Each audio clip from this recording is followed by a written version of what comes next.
الترغیب و ترہیب میں نا ایک روایت موجود ہے.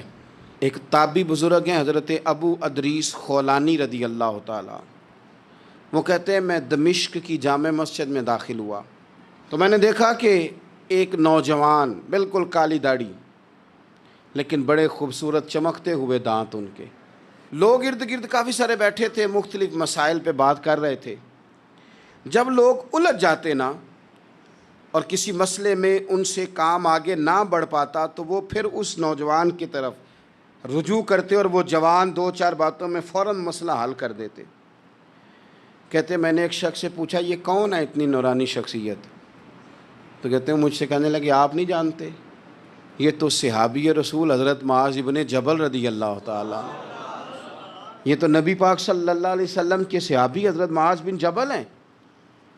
کہتے ہیں میری طبیعت نہ لگ گئی ان کے ساتھ، میرا ان کے ساتھ دل کا لگاؤ ہو گیا، محبت ہو گئی، شوق ہو گیا. ہم نے چونکہ اولیاء کو، صوفیاء کو، صحابہ کو، اہل بیت کو اس طرح لوگوں کے سامنے پیش نہیں کیا، اس لیے ہمارے بچوں نے آئیڈیل بنایا ہے نئے دور کے فیشن کو. ہماری آنے والی قوم کسی امیر ترین شخص کو آئیڈیل بناتی ہے، پھر وہ سارے غلط ملت رستے اختیار کر کے وہاں تک جانا چاہتی ہے. وہاں جو آدمی کھڑا ہے وہ کسی بھی صورت میں اپنے آپ کو فیمس کر کے دنیا کے سامنے لانا چاہتی ہے، چاہے انہیں کسی طرح کا بھی کوئی روپ دھارنا پڑے. یاد رکھ لیں اور سمجھ لیں اس بات کو، اگر ہم ان لوگوں کی سیرت کو، سوانے کو اپنے گھروں تک لے آئیں تو آپ یقین کریں کہ ہماری نسل کے بچنے کا بہت بڑا یہ ذریعہ بن جائے. اب جوان ہے یہ بھی لیکن امت کے مسائل حل کر رہے ہیں. حضرت ابو ادریس خولانی کہتے ہیں مجھے ان کی یہ طبیعت دیکھی تو پیار ہو گیا ان سے. اس دن تو رش بڑا تھا، میں نے سوچا کہ کل جلدی آؤں گا اور ان سے ملاقات کروں گا. کہتے ہیں میں اپنی طرف سے سب سے پہلے مسجد میں پہنچا لیکن حضرت معاذ ابن جبل تو مجھ سے پہلے مسجد میں موجود تھے اور وہ نفل پڑھ رہے تھے.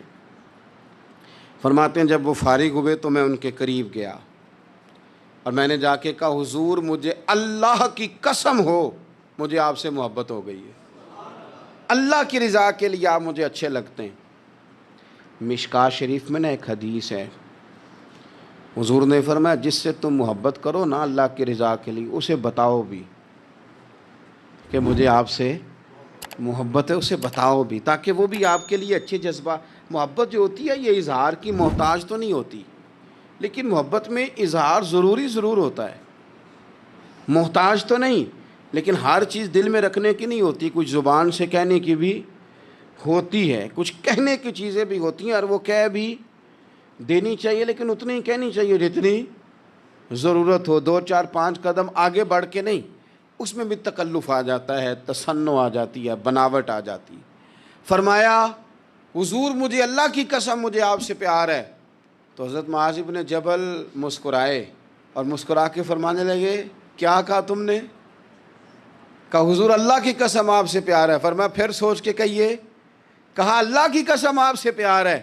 فرماتے انہوں نے نا میرا کپڑا پکڑ کے مجھے کھینچا اور قریب کر کے کہنے لگے سن پھر میں نے نبی پاک سے سنا ہے جو دو بندے رب کی رضا کے لیے آپس میں محبت کریں اللہ کی محبت ان کے لیے واجب ہو جاتی ہے، پھر اللہ ان سے پیار کرتا ہے اگر وہ اللہ کی رضا کے لیے محبت کریں.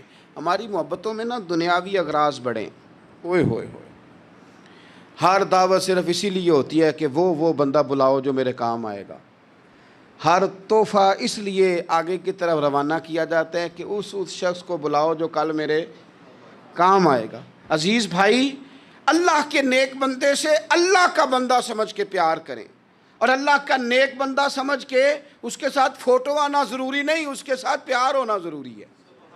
اور اگر محبت اخلاص والی ہو، پیار والی ہو، عقیدت والی ہو تو حضرت ابو ذر غفاری نے تو کہا تھا یا رسول اللہ اگر بندہ کسی نیک بندے سے پیار کرے نہ اس سے مل سکے نہ اس طرح کے کام کر سکے پھر بھی کوئی نتیجہ نکلے گا تو حضور نے فرمایا پیار خالص کرے اللہ قیامت کے دن دونوں کو جمع فرما دے گا. جو جس سے محبت کرے گا صبح قیامت اسی کے ساتھ ہوگا. شاید اسی لیے کسی پنجابی کے شاعر نے کہا تھا کہ اساں جے ہاں گناہیاں دا جدوں اعمال نامہ فرول ہوئے ذرے ذرے نے سامنے آ جانا ہے جو منہ تھی بولیا بول ہوئے